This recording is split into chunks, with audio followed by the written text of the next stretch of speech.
find it very interesting that when the Apostle Paul is talking about his catalogs of sins, in which he includes homosexuality and immorality and a lot of other things, he often uses this phrase, do not be deceived. For example, in 1 Corinthians, do not be deceived. And then he lists all these people that will not enter into the kingdom of heaven. And in Galatians, when he lists the works of the flesh, he says, do not be deceived. And then he lists them and says, and such will not enter into the kingdom. Why always this phrase, do not be deceived? I'll tell you why. There is no area in our lives in which we long to be deceived more than in the area of our sexuality. And this is true of heterosexuals.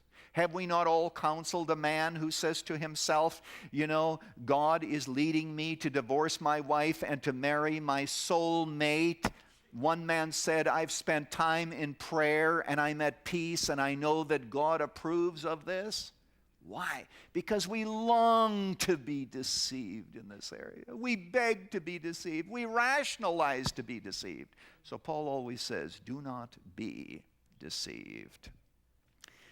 I do point out that the strong condemnation of sexual sin in the Bible, whether homosexual or heterosexual, is further proof that we as fallen creatures are prone to deception. But here's what I say. We live in a culture that says this.